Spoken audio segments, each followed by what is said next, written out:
boa noite, tudo bom? 21 de abril, vamos lá começar mais uma célula online, né? Célula Abraça-me. O título de hoje, quer dizer, o livro de hoje, que a gente vai estudar, o livro de Jeremias, capítulo 12, tá?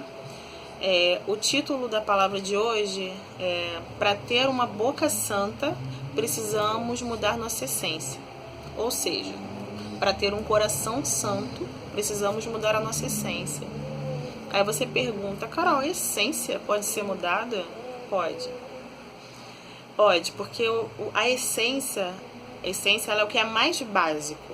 Ela é o central, o mais importante de alguém.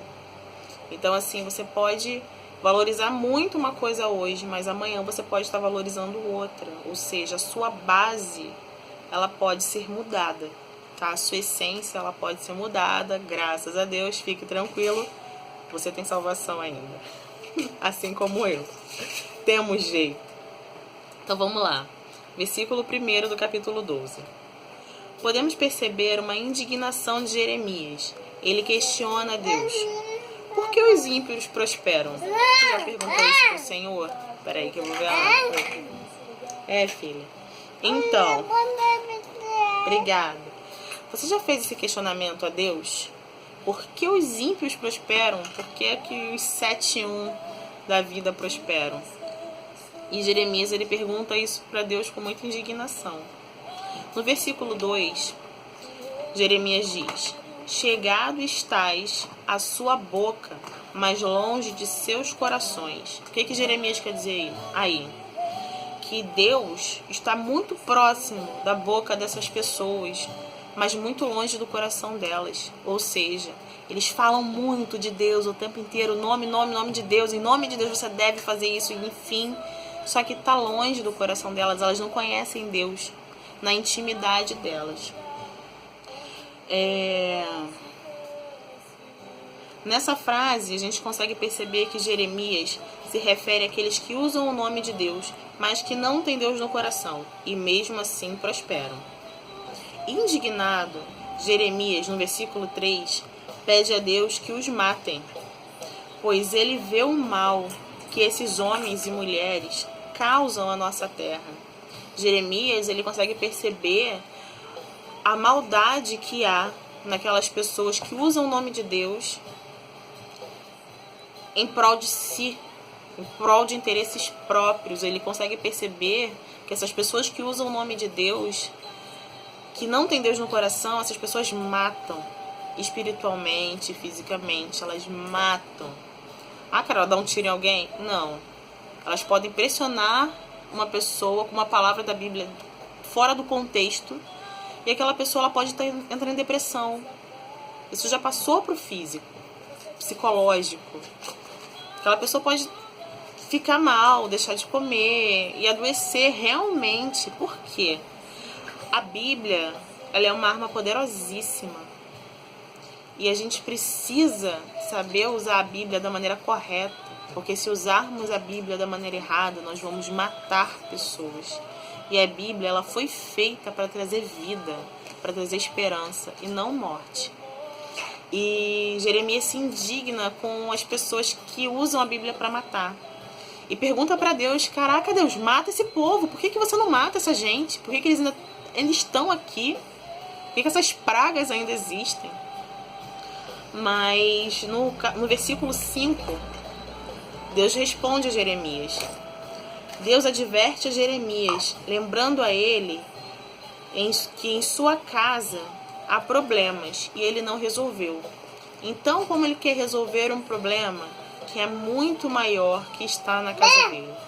Então, assim, no versículo 5, Deus puxa Jeremias, coloca Jeremias no lugarzinho dele, fala assim: filho, olha só, você tem coisas na sua casa para você resolver. Você tem coisas que eu te ordenei cuidar para resolver. Como você quer resolver algo muito maior do que as suas limitações, se você não consegue resolver o simples que eu te ordenei resolver? Então, assim, no versículo 10, Não, aí no versículo 5, o Senhor diz para Jeremias: desse problema cuido eu. Tipo, filho, calma, relaxa, te entendo, eu sinto a tua dor, assim como eu sinto a dor daqueles que são enganados. Mas calma, cuida do que eu te ordenei cuidar, que de todo o resto eu cuido. Quando Deus cuida, rapá, sai de baixo, né? Ele resolve. Então no versículo 10, Jeremias rasga seu coração a Deus e diz... Nossa, isso é muito... Isso que Jeremias diz para Deus, assim, é muito, muito impactante. Deixa eu até baixar o som aqui. No versículo 10, Jeremias rasga seu coração para Deus e diz: muitos pastores destruíram a minha vinha e pisaram o meu campo, tornaram em desolado deserto o meu coração desejado. O que Jeremias disse aqui? Vou reler de uma forma mais simplificada.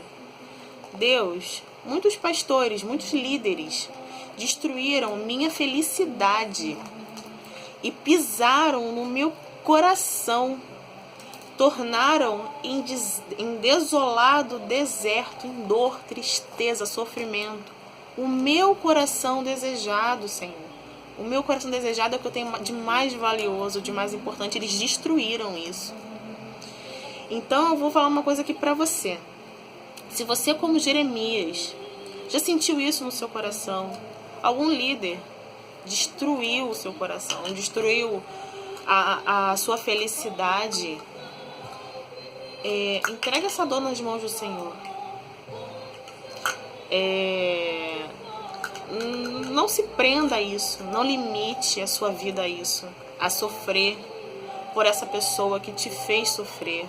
Se liberta. Quando a gente fala para perdoar, muita gente acha que é para a pessoa ficar bem. Eu vou perdoar fulano, pro fulano seguir a vida dele. Não. Você perdoa para você seguir a sua vida.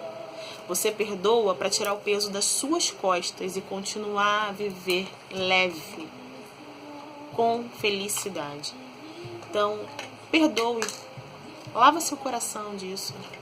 Porque como Deus disse a Jeremias, Ele diz a você hoje: dessas coisas cuido eu, diz o Senhor. Cuida daquilo que eu te ordenei cuidar, das vidas que eu te ordenei cuidar. Que disso, desse problema, eu, teu Deus, vou cuidar. Então, acalma teu coração, tá? E não acredita que essa pessoa vai ficar impune, porque ela nunca vai ficar impune. Quer uma prova disso? No versículo 12 do capítulo 12, diz assim: sobre todos os altos desnudos do deserto virão destruidores, pois a espada do Senhor devorará de um extremo a outro da terra, e não haverá paz para ninguém. O que esse versículo diz? Que a justiça do Senhor, ela vai vir para todos e que ninguém terá paz. Deus, Cristo, vem essa terra, está nessa terra, o Espírito Santo do Senhor está nessa terra. Não é para trazer a paz, como muitos imaginam. Ele vem para trazer a justiça. Cristo veio para trazer justiça. Deus é justiça. O Espírito Santo está aqui para nos acalentar, mas não para tampar os nossos erros, para a gente ter paz. Tudo que a gente faz tem consequência. Então a justiça do Senhor, ela vem para todo mundo. Para mim, para você, para quem é líder, para quem é liderado, para quem é vizinho. Não interessa. A justiça de Deus vem para todo mundo. Então acalma teu coração. Porque se você foi ferido, se você foi magoado, a justiça do Senhor vai vir para você, tá? Mas se você foi um líder que magoou, Se você foi um líder que feriu, que matou espiritualmente alguém, corre lá, peça perdão, aproveita que dá tempo, porque o peso da espada da justiça do Senhor é grande, muito grande. Ou seja, o Senhor cuidará daqueles ímpios que usaram o nome dele somente para enriquecer, ter fama ou se vangloriar. Fique tranquilo e cuide da sua casa e das coisas que o Senhor lhe ordenou cuidar, que desses falsos líderes Ele mesmo cuidará. Então, quando Deus fala que devemos cuidar da nossa casa, nós devemos cuidar de nós mesmos e devemos cuidar daquelas vidas que o Senhor nos mandou cuidar. Então, assim, fica tranquilo. Se você foi injustiçado por uma liderança, fica tranquilo. Fica tranquilo, porque o Senhor está cuidando disso, porque Ele cuida de você com todo amor, com todo carinho, com detalhes. Então não se desespere, não queira vingança, não queira o mal daquela pessoa, apenas descanse no Senhor, porque Ele é justiça e Ele está aí por você e por mim. Então podemos ver nos versículos 15, 16 e 17 que o Senhor mostra o quanto é justo e diz ter compaixão dos ímpios, pois se eles andarem pelos ensinamentos de Deus, eles serão edificados. Mas se não quiserem ouvir, o Senhor os fará perecer. Ou seja, Deus dá uma chance para você que magoou alguém, que matou alguém espiritualmente. Para você que foi um líder, que foi, né? Que eu acredito que não seja mais um líder injusto. O líder que usou o nome do Senhor em prol de si mesmo, para conseguir riqueza, para conseguir benefícios, para dar um jeitinho e não entrar no sistema burocrático que a gente vive. Se você é um líder mau caráter, se você foi um líder mau caráter, aproveita, porque agora é a tua chance de se acertar com Deus e não sentir o peso da justiça dele. Se arrependa e busque melhorar, porque se você aguardar o Senhor vir com a justiça dele, você vai se arrepender infinitamente mais. Então, com isso, podemos perceber que líderes de excelência têm o coração de Jeremias, ou seja, um coração temeroso a Deus, um coração honesto, que expressa suas dificuldades ao Senhor com transparência, que ouve a voz de Deus e, acima de tudo, é obediente ao Senhor. Mesmo estando insatisfeito, ele confia na justiça do Senhor. Mesmo estando inquieto com aquela situação, ele se coloca no lugar dele e confia na justiça de Deus. Jeremias era um líder de excelência, porque ele tinha intimidade com Deus. É lindo isso. Ele deixava Deus entrar na vida dele, Deus falar com ele, Deus organizar a casa dele, organizar ele por dentro. Então, assim, Jeremias era um líder de excelência por isso, porque ele era transparente com Deus, porque ele levava os seus problemas para Deus, ele não levava para o vizinho, ele não levava para o Facebook, ele levava os seus problemas para Deus. Então, se você é um líder ou deseja ser um líder, quando eu digo líder, gente, eu não me limito à área espiritual, não, tá? Eu estou falando de um âmbito geral de liderança. Tá? Seja ele espiritual, seja ele na escola, seja no trabalho, seja na política, não interessa. Essa palavra vai para todos os perfis de líderes, todos os tipos.